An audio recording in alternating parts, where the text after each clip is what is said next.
सतीश जी, मैं सब आपसे पहले दो चीजें समझना चाहूंगा। पहली चीज जो अजय ने बोला कि पासपोर्ट की स्ट्रेंथ, मतलब ताकत हमारे पासपोर्ट की, प्रेस फ्रीडम की बात, ये दोनों चीजें आप, क्योंकि आप इससे रूबरू रोज आपने इसको महसूस किया है, इसको जिया है, इसलिए। लेकिन उससे पहले मेरा एक छोटा सा प्रश्न और है। जब राहुल गांधी पहुंचते हैं कैम्ब्रिज में एज अ फैकल्टी, क्योंकि मैंने जब आज सुबह ये बात की तो कुछ लोगों ने कहा कि नहीं नहीं, हमारे मोदी जी भी जाते हैं और लालू जी भी एमआईटी गए थे। लेकिन मुझे जो याद है कि लालू जी या मोदी जी बतौर प्राइम मिनिस्टर या बतौर चीफ मिनिस्टर गए थे। वो एज इंडिविजुअल कैपेसिटी में नहीं गए थे, क्योंकि आज राहुल गांधी के पास अदर देन एमपी कोई पद ऐसा नहीं है कि जिसकी वजह से उस पद वाले को बुलाया जाए। तो क्या ये as an average Indian it is a matter of pride कि कैम्ब्रिज पढ़ा रहा है? मेरे लिए ज्यादा इंपॉर्टेंट ये है कि हमारे यहाँ इतने पढ़े लिखे नेता हैं जो कैम्ब्रिज में भी जाके पढ़ा सकते हैं। इस पे और फिर दूसरी बात पे जो अजय ने कही।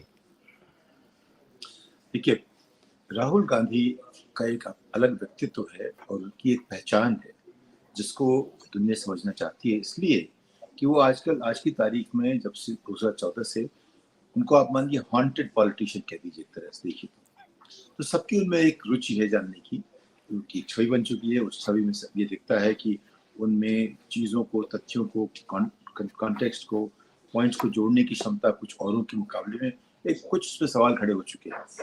देखिए, राजनीति एक परसेप्शन मैनेजमेंट का खेल है।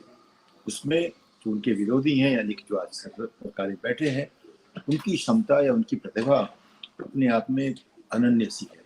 उसकी तरह कोई और है नहीं।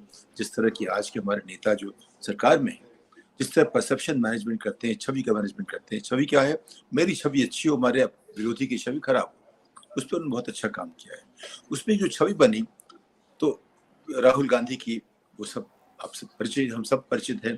उसको उन्होंने पिछले 2 साल में ठीक से कम वहां से निकल आए हैं। उनकी जगह बनी है जो नेता है। लेकिन जब उनकी छवि ऐसी थी जिसकी हम चर्चा नहीं करना चाहते, जो अनर्गल थी या उनके किसी भी तरह से सार्थक नहीं थी, तब भी उनको बुलाने की कोशिश की गई। कभी ब्राउन यूनिवर्सिटी में, कभी ये कोशिश सैम पिट्रोडा ने की कि अगर हम उनको बाहर ले जा करके अच्छे विश्वविद्यालयों में उनकी जगह बनाए, वहाँ बात कर सकें, वहाँ से जो बात निकलेगी शायद देश उससे समझे। लेकिन वो समझते नहीं इस बात को कि देश तक पहुँचाने में उनका जो राजनीतिक एक लक्ष्य है वो पूरा होता नहीं है। देश के लोग जो वोट करते हैं आज की तारीख में, जो 93% लोग जिनके पास हाई स्कूल शिक्षा नहीं है, वो इसलिए वोट करते हैं कि आपने येल में जाके भाषण दिया, कि हार्वर्ड में, या जैसे आपने देखा कि हमारे प्रधानमंत्री ने कैसे हार्वर्ड के नाम पे कितना उपहास किया राहुल गांधी का। उन्होंने जिक्र हार्वर्ड का किया, तो उनका वहां से जो अगली स्टडी आएगी ये होगी कि rise and fall of Congress. तो इस तरह से जो एक नरेंद्र भाई में एक प्रतिभा है, वो उनके पास कैसा भी विपक्ष हो उसको वो धराशायी कर देते हैं। उनमें जो भाषा से, अपने स्टाइल से वो कर लेते हैं, इसीलिए वो 9 साल से सफल हैं। लेकिन राहुल गांधी जो बाहर दिखा रहे हैं, उससे ये नहीं कहता मैं कि बड़े नेता हो जाते हैं। नेता के लिए जरूरी नहीं कि यूनिवर्सिटी में भाषण दे सके। उनके भाषण में क्या ऐसी बातें हैं जिससे दुनिया के लोग एक नई पहचान बनाते हैं, वो बात आती है। ठीक है, ब्राउन यूनिवर्सिटी हमारे एक भारतीय प्रोफेसर हैं, कुछ सैम पिट्रोडा ने किया, कुछ और लोगों ने कांग्रेस के जो बाहर जा चुके हैं उन लोगों ने कोशिश की। लेकिन हर जगह उनकी जो छवि बनती है कि कितने बढ़िया आदमी हैं, इनका दिल कितना अच्छा है। कहीं ये छोड़ के नहीं आते कि उनमें ऐसी समझ है कि अगले शताब्दी की, अगली पीढ़ी की बात कर सके। ऐसी समझ दिखती नहीं किसी को, न वो छवि बन के भारत में लौट के आती है। अगर लौट के आई भी है तो कांग्रेस उसका इस्तेमाल नहीं कर पाती। लोग कहते हैं भारत जोड़ो यात्रा में उन्होंने जो एक छवि बनाई है, उसको भी हम उसका इस्तेमाल नहीं कर पा रहे हैं कांग्रेस वाले। अभी देखिए, जा रहे हैं, गए हैं कैम्ब्रिज, उन्होंने दाढ़ी आप काट दी, छोटी हो गई, उनके बाल कट गए, अब बिल्कुल अलग दिखते हैं। नंबर 1। नंबर 2, उन्होंने सूट पहन लिया, टाई पहन ली। वहाँ के परिवेश, जो उस परिवेश में जो भी उनको ठीक लगता है, जैसा जो उनकी पोशाक होनी चाहिए उस हिसाब से वो भी कर रहे हैं, सब कुछ कर रहे हैं। कैम्ब्रिज में उनका बुलाया जाना, इतने बड़े नेता हैं और समझदार नेता हैं जिनके बारे में एक सब मानते हैं कि वो फालतू के नेता नहीं है, सब मानते हैं कि वो जमीन से जुड़े हुए नेता नहीं, सब मानते हैं कि वो जैसे आमतौर का नेता होता है उस तरह नहीं, समझदार उनको मानते हैं उस हद तक कि एक बात को कायदे से कह सकें, लेकिन इस हद तक नहीं कि वो जिस पे विवेकानंद की प्रतिभा हो या गांधी या नेहरू की प्रतिभा हो। उनकी अपनी एक जगह है, लेकिन ऐसी नहीं है कि जो बोलेंगे उससे देश का या उनका बहुत नाम होगा, वो मैं देखता नहीं हूँ। लेकिन उनके कहने से देश का बदनामी नहीं होगी, इतना तय है। मैं मानता हूँ कि राहुल गांधी ने अब तक जो भी बाहर कहा है उससे देश की बदनामी नहीं हो सकती, जबकि जो हिंदुत्व के लोग कहते हैं उससे देश का नाम नहीं हो सकता। तो ये बात बहुत साफ हो गई। यानी कि एक फायदा इससे ये होता है कि जो विदेश में जो छवि हमारी है जो खराब होती जा रही है वो थोड़ा सुधरेगी, कि हमारे देश में जो पक्ष है वो उन चीजों में विश्वास नहीं करता। ये बहुत जरूरी है कि वो बात है। अब मैं आता हूँ जो अजय बाबू ने कही बात, जितने भी इंडेक्स अगर आप देखें उनका औसत आप लीजिए तो भारत 90% से नीचे वाली जगह पे आता है। यानी कि अगर 100 बच्चे इम्तिहान दे रहे हैं तो हमारा औसत पड़ता है 90 के आसपास का। कहीं 180 में 150, कहीं 180 में 160, कहीं 100 में 140, लेकिन औसत पड़ता है कहीं 90 के आसपास, प्लस माइनस 3-4 कर दीजिए। यानी 85-86 से 93 के बीच में कहीं जाकर बात बैठती है। ये जरूरी इसलिए है जानना क्योंकि आखिर जब हम ध्यान देते हैं तो हम खुद तय नहीं करते हम कितने अच्छे छात्र हैं, तो कोई एक एक्सटर्नल रेफरेंसिंग होनी चाहिए। एक्सटर्नल रेफरेंसिंग कैसे होगी? जब कोई तीसरी पार्टी इसके बारे में चर्चा करेगी। लेकिन जो पॉलिटिशियंस हैं उनमें ये अच्छी प्रतिभा है, हर चीज को वो इस जोड़ देते हैं किसी कंस्पिरेसी में, वो इस तरह से हर चीज दिखाना चाहते हैं किसी दूसरे लेंस से, हम ऐसे इतने खराब नहीं है, इस तरह की बातें। और वो उस पर लगाते हैं सवाल कि जो आपके इंडेक्स है वही खराब है, जो आपके इंडेक्स से मोटिवेटेड है, आप हमको नीचे दिखाना चाहते हो। इस तरह के सवाल खड़े करके उस इंडेक्स की जो अपनी जो महत्ता है या उसकी जो सार्थकता है या उसकी जो एक जगह है उस पर सवाल खड़ा करते हैं। अब आई पासपोर्ट की बात। पासपोर्ट की जिस देश के लोग बाहर जाना चाहते हैं, हमेशा आपके देश से जो गरीब लोग हैं, गरीब देश हैं, वही आपको स्वीकार करेंगे, क्योंकि आप में वहां जाके बैठने की आपके पास कोई इच्छा नहीं होगी, कोई जरूरत नहीं होगी। तो आमतौर पे हर देश के पासपोर्ट वाले उन्हीं देशों में जा सकते हैं बिना वीजा के, या जाके वर्क ले सकते हैं जहाँ पे आमदनी आपके देश से कम हो। तो जो देश बहुत समृद्ध है उस देश को कोई मुश्किल नहीं होगी कहीं जाने में। जो देश समृद्ध नहीं है वो सिर्फ अपने से कम समृद्ध देशों में तो आराम से जाएगा। तो भारत की स्थिति वही है। हम $2000 वाले देश हैं, अमेरिका $60,000 वाला देश है, प्रति व्यक्ति आय की बात कर रहा हूँ, जापान भी इसके आसपास है। इन देशों में इनकी जो पासपोर्ट है, इनकी जो पहचान है, ये है कि वो अमीर देश हैं और उनके देशवासियों में आमतौर पे गरीब देशों में रहने की कोई इच्छा नहीं होगी। अमीर देश में रहना चाहेंगे तो अमीर देश प्रतिबंध लगाएंगे। ये तो बहुत छोटी सी बात है और बहुत कॉमन सेंसिकल बात है। आजकल हम लोग कॉमन सेंस की बात बहुत सुन रहे हैं।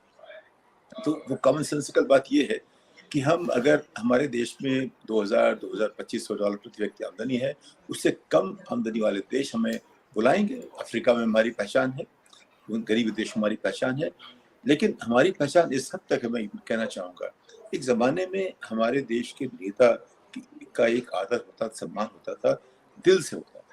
आज की तारीख में किसी और वजह से होता होगा, ताकत से होता होगा, दिल से नहीं होता। इंदिरा गांधी की मैंने पहचान देखी जब मैं गया था पढ़ने के लिए फ्लेचर स्कूल में। जब उनकी हत्या हुई तो मुझे जगाने वाला एक सियरा लियोन का आदमी था। उसने मुझे फौरन जगाया और उसने कहा कि our leader has been killed. एक अफ्रीकन ने कहा our leader has been killed. उस तरह की प्रतिभा थी उनमें। उन्होंने जिस तरह से एक छवि बनाई थी भारत की, नेहरू के जमाने में भी भारत की अलग छवि थी कि नेहरू भारत में दुनिया के गरीब देशों को आगे बढ़ाने की। आज की जो छवि है उसमें यह है कि हम भी हैं, हम भी उसका हिस्सा हैं। हम भी 10 से 9 से 8 से 9 4-5 तक पहुंच गए। लेकिन आप पहुंचे इसलिए नहीं कि जो सही इंडेक्स होता है आपके लोगों में प्रति व्यक्ति आमदनी कितनी है, उसको लेके तो आप 180 चल जाएंगे, 150 पर जाएंगे। अगर आप कहें कि आपके पूरे 140 करोड़ लोग कितना उत्पाद करते हैं, उसका ठीक है, आप 5वें में हो जाओगे, 6ठे पे आ जाओगे, चौथे पे चले जाओगे। लेकिन इसलिए कि आपके पास बहुत सारे लोग हैं, इसलिए नहीं कि आपके लोगों ने समृद्धि की है, उनकी तरक्की हुई, ऐसा कुछ नहीं है। इस तरह जितने भी आप देखोगे इंडेक्स, जैसे आपने बात की, उन सब की परेशानी ये है कि हम कहीं भी खड़े नहीं हो पाते अगर एक इंडेक्स कायदे से देखा जाए तो, जिसके लिए उसका महत्व है। लेकिन अगर उस इंडेक्स को आप अलग तरह से देखना शुरू करें, उसी तरह के देखें जहाँ सिर्फ आबादी या संख्या की बात होती है हम बड़े दिखते हैं। तो संख्या की बात से तो हम समृद्धि की बात नहीं कर सकते, तरक्की की नहीं कर सकते, विकास की नहीं कर सकते, न ज्ञान की कर सकते। जहाँ तक ज्ञान का सवाल है, जब हम कहते हैं कि हमारे कोई भी हमारा विश्वविद्यालय पहले 200 में नहीं आता, अपने आप में एक बहुत अच्छा, उसको सुनकर लगता नहीं है कि हम मानते हैं कि हमारे यहाँ तमाम तरह के लोग हैं। लेकिन बहुत ठीक। साफ बात यह कि 75 साल में आनंद जी हमारे पास कोई नोबेल laureate नहीं हुआ है देश से। जो हुआ है जेएनयू का, हमारे 4 साल जूनियर थे वो MIT से जाके हुआ, यहाँ से नहीं हुआ। कोई भी जो नोबेल भारत से हुए सब बाहर रह के हुए हैं। बाहर रह के वो भारतीय नहीं रह जाते, बाहर रह के वो बाहरी सिस्टम का हिस्सा बन जाते हैं। तो मेरा मानना यह है कि राहुल गांधी का हमेशा बाहर जाना, वहाँ कुछ बातें करना हमारी छवि को ठीक करने के लिए बहुत जरूरी है। अगर वो हम बैलेंसिंग एक्ट नहीं करेंगे तो हमारी छवि इतनी खराब होती जा रही है कि जरूरी है कि राहुल गांधी एम्बेसडर बन के बाहर जाए, हर जगह चर्चा करें हमारे मूल्यों की। हमारी कोई जरूरत नहीं हमारे सरकार की आलोचना करने की, खाली हमारे भारत के मूल्यों की बात कीजिए। अब आप चाहते हैं किसी और से बात करना, इसका धन्यवाद, लेकिन ये जो है मुद्दा ऐसा है कि हमें अपनी छवि का निर्माण अलग से फिर से खुद से करना पड़ेगा, नए तरीके से। सतीश जी, आपसे मेरे दो और थोड़े प्रश्न अलग अलग हैं, क्योंकि समय का है, मैं एक साथ प्रश्न पूछ ले रहा हूं जिससे आप अपने हिसाब से उसका जवाब दे दें। एक तो जो मैंने मूल प्रश्न पूछा था कि लोकतंत्र में क्या विपक्ष का सफाया लोकतंत्र की जीत है कि लोकतंत्र की हार है? अगर कोई पार्टी कहती है कि मैंने विपक्ष का सफाया कर दिया इस देश से, तो it is a victory for of democracy और it is a loss of. दूसरा मुझे यह है कि जो अजय जी ने जो आंकड़े दिए कोरोना के समय, आप हम सबने देखा जो जो हमारे यहाँ जो इनसेंसिटिवनेस दिखाई गई, जो संवेदना थी ही नहीं किसी के पास, जिस तरह से हम लोगों ने उन मरीजों को, उन मृत लोगों को हैंडल किया। यहां पे हमें डेटा दिया जाता है कि अमेरिका में इतने लोग मर गए और हमारे यहां लोग कम मरे हैं, देखिए क्या। मैं थोड़ा इस पे भी आपसे चाहूंगा कि आप एक इस पे भी टिप्पणी करें कि मरे जो भी, लेकिन वो संवेदना, वो उनको जो भी देने की कोशिश हुई, जो भी अस्पताल में उनको सुविधा दी जा सकती थी। और दूसरा वो लोकतंत्र की बात, पहले लोकतंत्र की बात कर लीजिए फिर कोरोना की। देखिए, लोकतंत्र तभी जीवित रहता है जब विविधता उसमें हो। अगर विविधता खत्म हो गई तो लोकतंत्र खत्म हो गया। तो वो जो बात कर रहे हैं उसमें सबसे अच्छी पहचान, अगर आप चाहते हैं कि ये किस अधिनायकवाद की तरफ बढ़ना चाहते हैं, तो उसी से लग जाता है। कांग्रेस मुक्त भारत का मतलब ये हुआ कि एक पार्टी चाहती है कि अधिनायकवादी बन जाए। अगर आपके पास विपक्ष नहीं है तो आप सिर्फ एक पक्ष है। एक पक्ष का अर्थ होता है अधिनायकवाद, और उससे जो स्थापना होती है, आपने देखा मुसोलिनी था, नाजी फोर्सेस थी, उस तरह के जहां जहां अब तक हमने देखी हैं सरकारें या ऐतिहासिक के जो महत्व के हिसाब से देखें आप, तो वो रास्ता उधर जाता है। तो कांग्रेस मुक्त भारत जो हमारे आज की जो सत्तारूढ़ पार्टी के नेता जरूर कहते हैं, लेकिन जो उनकी जो एक सपोर्ट पार्टी है, जो फाउंडेशनल पार्टी है, इसको आप कहिए राष्ट्रीय स्वयं संघ कहिए, उसके जितने बड़े बड़े नेता मुझसे मिले हैं, सबने 2014 की मई में कहना शुरू किया मुझसे, अब जो है एक मजबूत विपक्ष चाहिए। अब सोच लीजिए, आरएसएस के लीडर्स हैं जहां जिससे मेरी बातचीत हुई 2014 मई में, तभी से उन्होंने कहना शुरू कर दिया अब हमें एक और मजबूत विपक्ष चाहिए। वो समझते थे, क्योंकि ये सारी की सारी जो बात हो रही है, उन्होंने देखा कि एक नेता अपनी एक चाणक्य नीति से इस हद तक आगे बढ़ सकता है कि वो जो हमारी जो आधारभूत जो एक मूल्यों की जो एक क्या कहते हैं जमीन बनी हुई है, उसको खत्म कर सकता है। इसलिए उन्होंने फौरन तभी से कहना शुरू कर दिया। लेकिन जो राजनीतिक जो आज जो डायलॉग चल रहा है, उसमें आज तक कभी प्रभुता इस बात की है कि कांग्रेस मुक्त भारत। देखिए, नारेबाजी में हमारे नरेंद्र भाई का मुकाबला नहीं है। उनके आसपास के जो लोग जो सामरिक रणनीति बनाते हैं राजनीतिक स्तर पर, उनका मुकाबला करना आसान नहीं। अभी आपने देखा जितनी भी चाहे अडानी की बात हुई, उन्होंने किस तरह डिफ्लेक्ट किया। अभी आपने देखा उन्होंने खड़गे को लेकर के किस तरह से, कर्नाटक को लेकर के, हमारे बड़े नेता कर्नाटक के, उनको जिस तरह से सम्मान नहीं मिला, उनको छतरी नहीं दी गई, तो उन्होंने उस पर 20 मिनट उस पर खर्च कर दिए। तो उनको अपनी बात जहां से कैसे निकाल के लोगों तक पहुंचाने की जो उनमें एक कला है, एक अदा है, एक जो प्रतिभा है, उसका कोई सानी नहीं है। लेकिन अगर हमारा रास्ता विपक्ष खत्म करने का होगा, तो वो रास्ता जाता है नायकवाद की तरफ, लेकिन वो हो नहीं सकता। कांग्रेस हमारे देश की जो राजनीतिक संस्कृति है, उसकी जो एक कॉन्शियस है, एक काफी हद तक उसका एक बहुत बड़ा हिस्सा है। हम सब लोग कहीं छोटे मोटे कांग्रेसी हैं। एक तिहाई तबका छोड़ दीजिए, जो लोग हिंदुत्व की बात करते हैं, जो कि नेहरू विरोधी हैं, गांधी विरोधी हैं, आज से नहीं, शुरू से उनका परिवार उसका विरोधी रहा है, उसकी वजह जो भी रही। लेकिन देखिए, मुझे अपना बचपन याद आता है। मेरा बचपन क्या था जब 6-7 बरस का, कि गांधी ने देश का बंटवारा कर दिया, नंबर 1। नेहरू ने कुछ ऐसी वारदातें कर दी, खुराफात कश्मीर वाली कर दी, नंबर 2। नंबर 3, जैसे कि वो जो इंदिरा गांधी है, फिरोज गांधी, वो गांधी ने एक हैंडी था, इस तरह की ये सारी बातें 6-7 साल के बच्चे को याद हैं। इसको किससे सिखाया? ये सब स्कूल ने नहीं सिखाया, कॉलेज नहीं सिखाया। ये बात जो है सामाजिक तौर पे फैलाई गई, यानी कि तब भी बिना सोशल मीडिया के एक बहुत बड़ा प्रचार तंत्र ऐसा लगा हुआ था। वो जो है हम तय करता है कि हम क्या सोचते हैं। आज के हम उसके बावजूद जो कांग्रेस अब तक रही, उसके बावजूद जितने वोट कांग्रेस को मिले, जितनी सीटें कांग्रेस मिली, अभी बीजेपी को नहीं मिली है। कांग्रेस पास बीजेपी से 30-40% ज्यादा सीटें रही हैं, 450 तक पहुंच गए थे वो लोग। तो उसका मुकाबला करना उनके लिए आसान नहीं हो, क्योंकि हमारी मानसिकता का हिस्सा है, हमारी मानसिकता का वो हिस्सा है। तो मुझे लगता है कि वो अन्यायवाद रास्ता जो है हमारी संस्कृति को स्वीकार नहीं होगा। कुछ समय के लिए लग सकता है कि हम बर्दाश्त करते रहें, लेकिन वो रास्ता कहीं भी किसी भी देश में बहुत दूर तक नहीं जाता है। और हमारे देश में जो विविधता है, आप देख रहे हैं किसी भी राज्य में, अभी आज की तारीख कितने राज्यों में बीजेपी की सरकार है। आखिर जो स्थानीय जो नेता हैं वो उनके साथ क्यों लड़ सकते हैं?